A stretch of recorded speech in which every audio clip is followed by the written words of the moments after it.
The parts for this windshield track are not available. So that means I have to fabricate something. I wished I had the ability to mold rubber. I've got some ideas. I've been pondering this for a couple of weeks, and I'm realizing that the only way we're going to get this done is to just do it. There's nothing available at all that even closely resembles what this stuff was like from the factory. So we've got to use some great brain power and ingenuity, some creativity, some problem solving, and essential tools. Because that's what we do around this place. I've got to use my brain. I've got to think. I'm not very good at it. It hurts. I think our only logical choice is to just start by starting. I've made the executive decision that I am going to repair these to start. These are the tracks that go on the window. These were the channels that they slid into, and they're out of molded rubber. Now they're a stick. We'll figure that out next. I got some ideas. But I think I want to go ahead and fabricate the two ends for this first and get that done. And then we'll take the next step and work on these parts, figuring out how we're going to make something that probably we can glue in. I looked at using a window channel like this, but I can't put any felt in there. And I know that it's going to rattle, so that's not going to work. So anyway, let's get started on fabricating the two ends of these, and we'll go from there.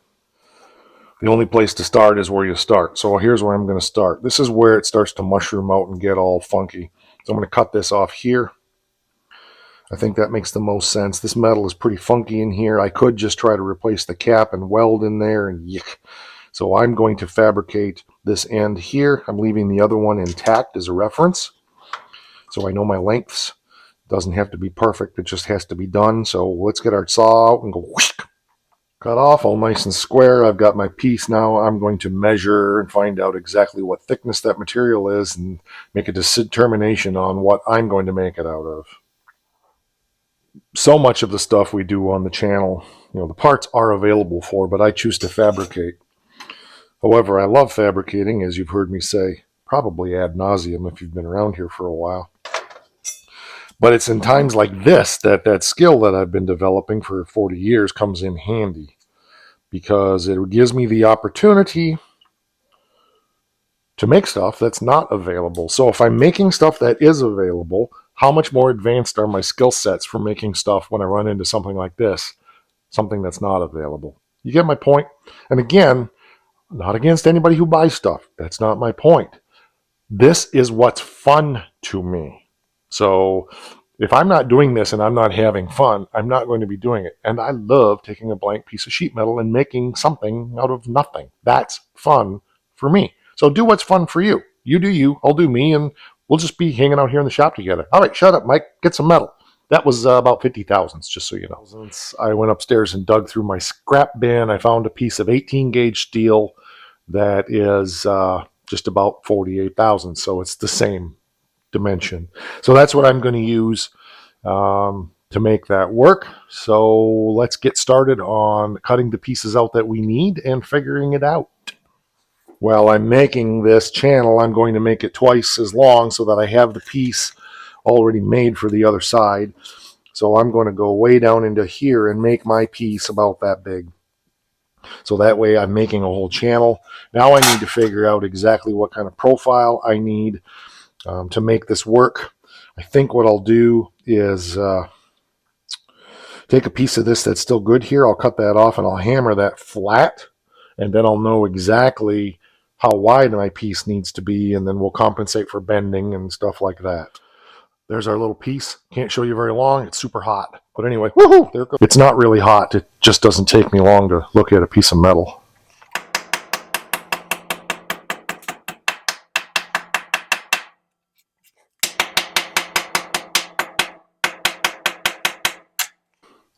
Definitely some brittle old steel. It snapped, but that's all right.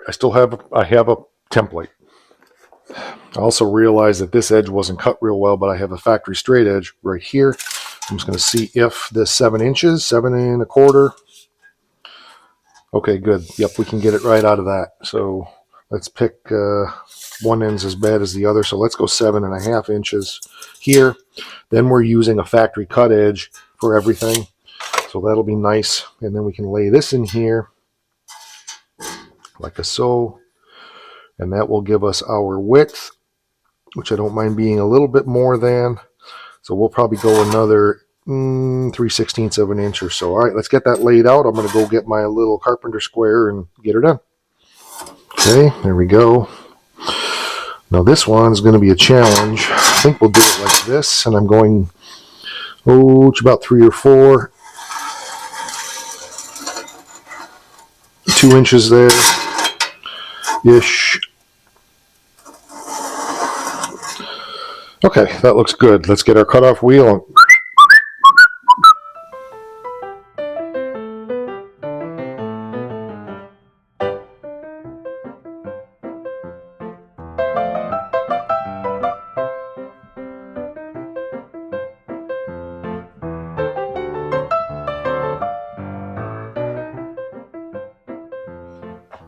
now our next step is going to be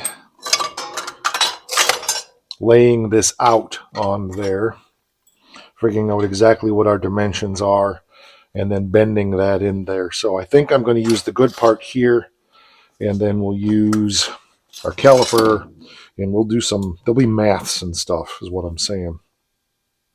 So let me go through and calculate that out. Like this is on the outside edges, it's 0.43. Inside, it's 0.33. So I'm going to figure out where center is on this, lay out the center, and then start laying everything out accordingly. I think the quickest and easiest way is going to be to do this.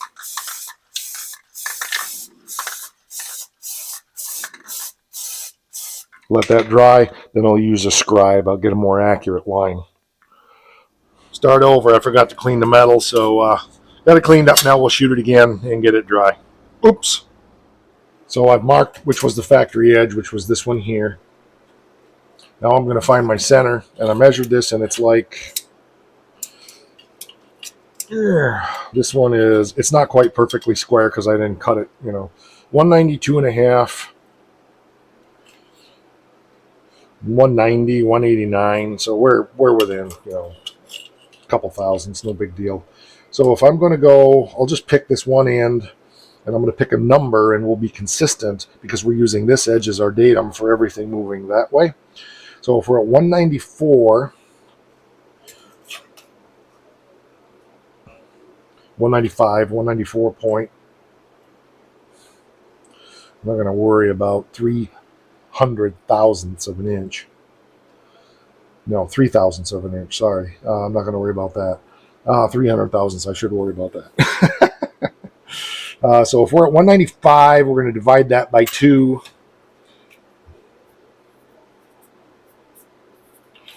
We're going to do real math, okay? So 2 times 9 is 18. Am I doing this right? 115, and that would be 7.5. So 97.5 times 2 should be 195. Does that add up? Seems like it. 5 and 5 is 10. 7 and 7 is 14, plus 1 is 15, plus 1, 10, 95. Yep, okay, so 97.5. Sounds like a radio station. Tune in to 97.5, the greatest hits of all time. Here's the reality. If I'm wrong, we'll know immediately.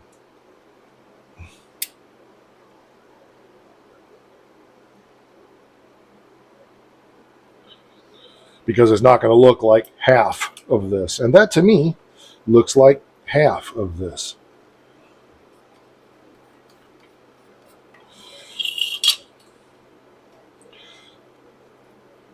Told you there'd be maths and stuff. Okay, I'm obviously not getting crazy on making sure everything is perfect, but this one edge is kind of annoying, so let's use that one instead. It's hard to do this so you guys can see what I'm doing. All right, that's close enough. I guarantee my bending isn't going to be as accurate. Okay, so there's our center line from this edge here. It's not center, but it's center. It looks like it's a little bit off. Let me double check my number. Maybe I did do my maths wrong. 97.7. 97.7. So nope, I did not. It's just an optical illusion. It could be that I think what it is this has got a little bit of a in there from the way I cut it. So that's fine.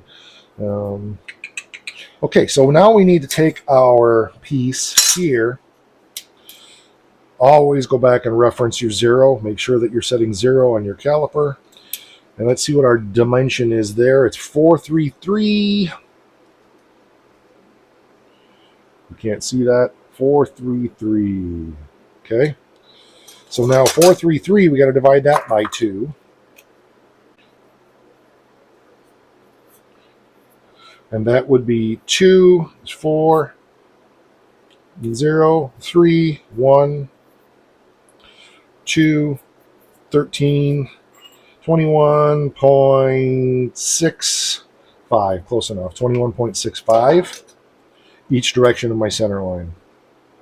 I just rounded that real quick. So 21.65.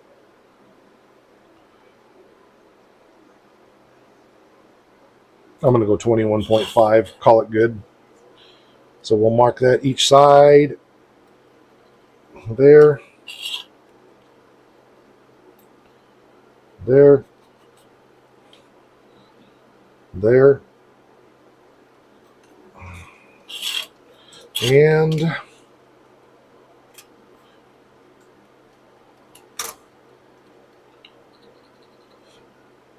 now let's see if that even comes close to being the width of our width on the width. Well, I think that's going to allow for some metal stretch, so I think that's good. That one's a little tighter, so let's check that one again.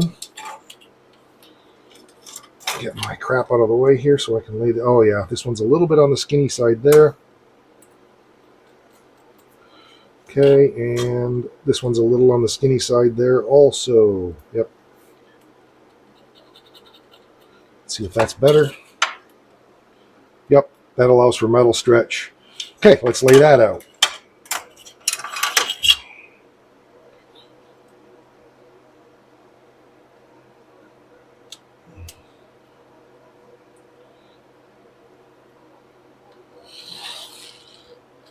I can hear some people saying, why didn't you just...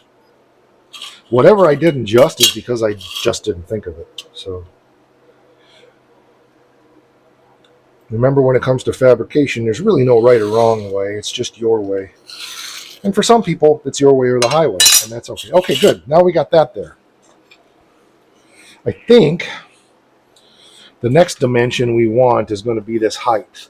But I don't think I want to do that yet until I get these two pieces bent. I think. So, in order to bend this as accurately as possible... Oh, this is going to be a challenge. Let's see. It's so small, I'll be able to do one of these bends in the brake. Maybe what I need to do is do partial bends and then finish it on the bench with a hammer. Let's see if I have a piece of I-beam that's going to do the job to bend that around. I think I do.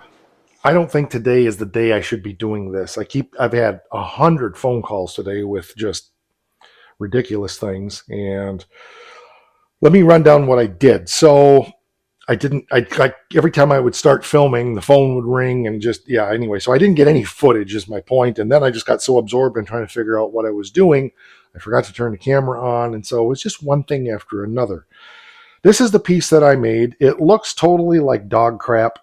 I did it I took it in the metal brake and I bent it up to about like this. Then I put it on the edge of this to try to straighten it out. I couldn't get a really good crisp edge on it. It ended up being too wide.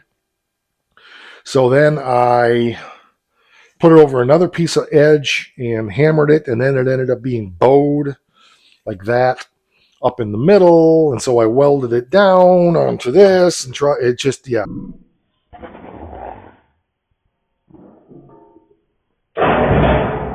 What I'm saying is it didn't work. And that's the nature of fabrication. I don't very often have that happen. Usually I can make something out of the gate, but today it didn't work. So we're going to go and do plan B. I got an idea.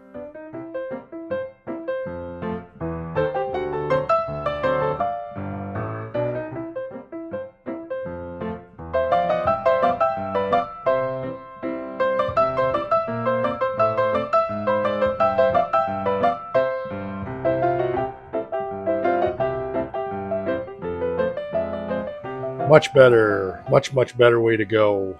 The width here is perfect. My heights are way more than they need to be on purpose to help me keep things square. We can trim that off.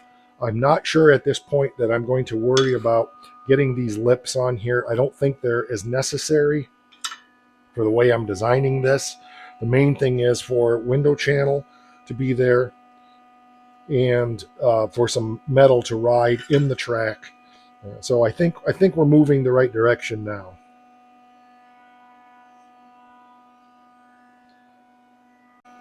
What I want to do now is just get some tacks along here. Eventually we'll get that tacked solid, and hopefully we don't warp too badly in here. But to just keep the heat down, we'll take our time and just chip away at it and get it tacked together. Once we get it tacked all the way, then we'll be able to take our grinder and start finishing it up. And, well, you know, we'll have it all done. We'll just have to finish it. There we go. Got one spot I missed right there. I'll have to go back and touch that up. Hard to weld on that edge like that, but I think it's good.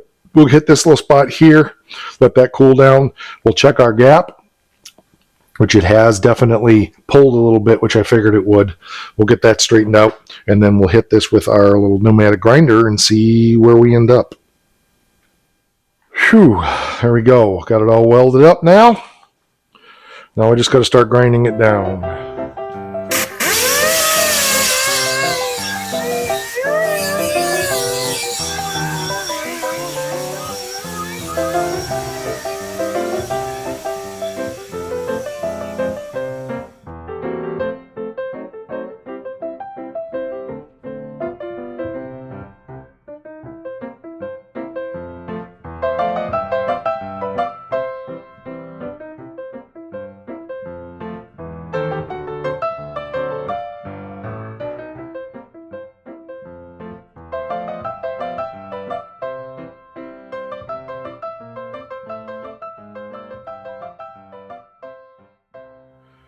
Had to go back and hit it again. I was seeing the split edge of the metal in there, and wasn't comfortable with that. So I turned my wire speed down and turned my heat up a whole lot more to get a lot more penetration.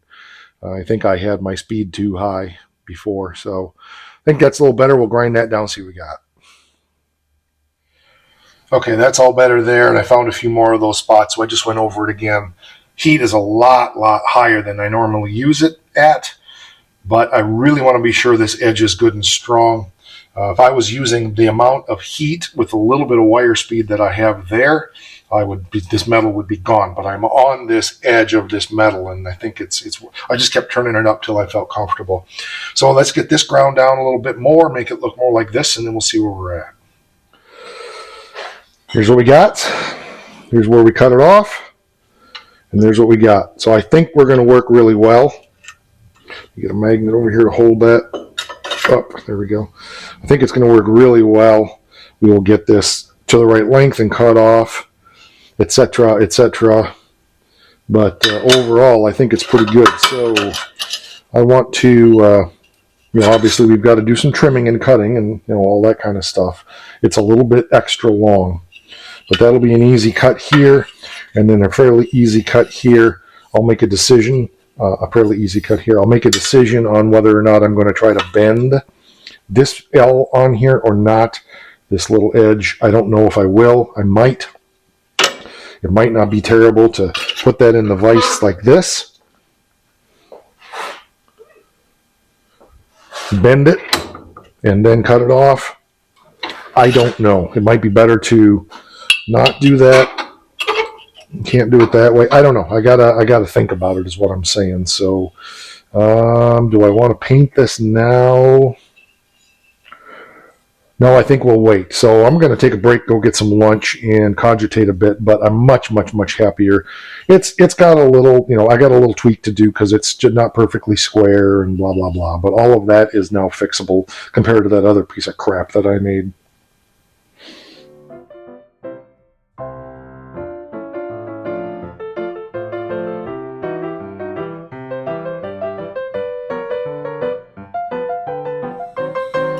Oh, stuffed my face with a burrito. Tasted good. And now I got pizza dough going for supper. I got this piece done. Looks pretty good. So now we've got to determine our height. Put on there like that, etc., etc. So like I said, I'm not going to put this lip on. I don't think it's necessary.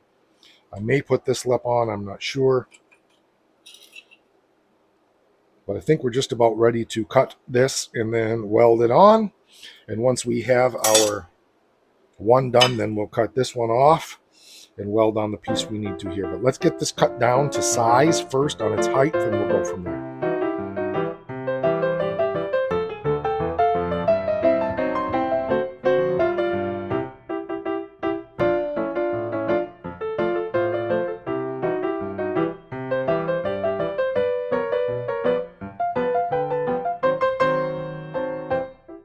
Okay, this is working. Put my wrench down here. I'm just using an all wrench and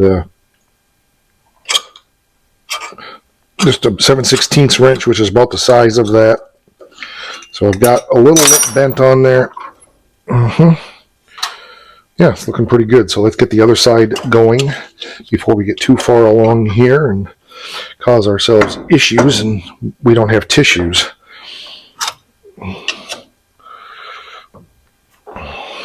Hopefully I don't screw this up and have to make it all over again. And that's kind of what looks like might be happening here on the end. Okay, I think we'll be all right. Yeah, it's for some reason this end is kind of being persnickety. Yeah, I didn't get quite the bite on that I wanted. So let's try that again. I'll be right back. I love videoing for about 15 minutes and discovering that the camera wasn't turned on. So anyway, I've got this bent. I put it in here. I bent it over. I used an all wrench and a 7/16 wrench and kind of bent it over part way. Then put it in here like this. Took my hammer, etc. So I got my nice little lip on this side that matches the lip here because it's got a wider lip down here, and I really felt like that was important to have on there. This side I'm not as concerned about. So I think this is going to work for us. Our widths are pretty good, so we should be able to get on the glass. As long as we've got some thin glass setting tape, we should be golden. Now I want to go in here and just, if there's any weld, I'm just going to take my file, make sure that we're not getting any big lumps that are going to hold us out on the glass. I think overall, we're pretty good.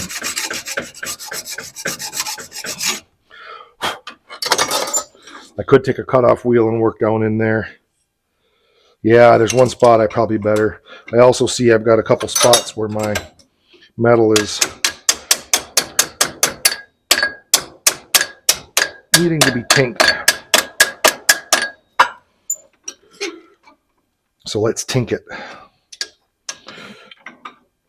Well, it's just being persnickety. Okay, there we go. Yeah, pretty good. Let me get a cutoff wheel in there.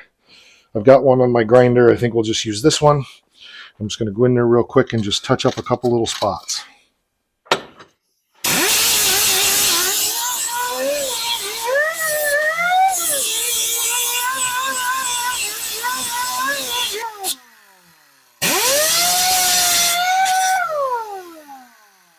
I got in there, touched it with the cutoff wheel in there to get the lumps out of the welds that were burned through. Well, not really burned through, but, and then took my,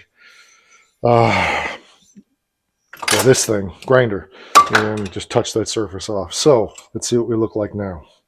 Yeah, we're looking good. Could spread just a little bit. Yep, it's a little bit, kind of a little bit sandwiched, just a little bit this way. So I need to deal with that, but otherwise I think we're in pretty good shape. That'll be easy enough to straighten just by doing this. I'm going to put something against here and just give that a little whack. Got everything lined up enough now that I can give it a little tack weld here and here. And hopefully everything's going to stay straight. We'll check the straightness, then we'll get it finished welded. Then I can take and cut it off to the right length, which is like this. Which will be cut off about right here. Then I'll have this piece to use on the other one. So here we go, eh? Let's get her done and stuff. There we go. Nice and straight. Looking good. Checked it with a straight edge. I only got one little spot to weld up in there, and we'll get that done and then we'll be done.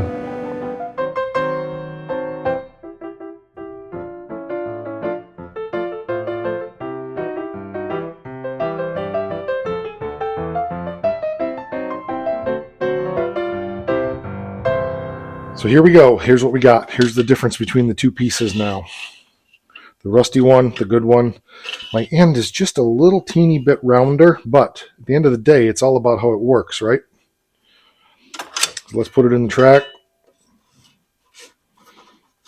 It works like a glove. It works just fine. Now, I'm not saying this is the track we're going to use, but it slides up and down in there really nicely. I don't think there's going to be any problem with that at all.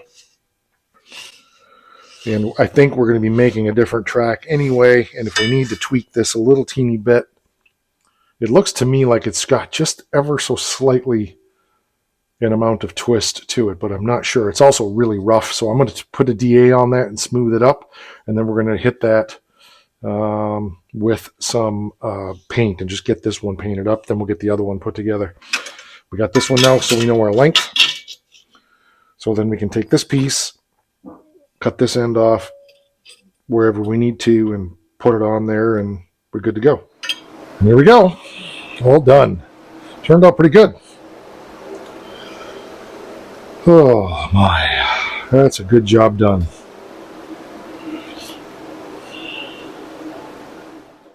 So these each go on the windshield, on the ends of the windshield, and then go into those tracks like this, and the window rolls up and down. That's how this windshield works. So the next challenge, these are absolutely garbage.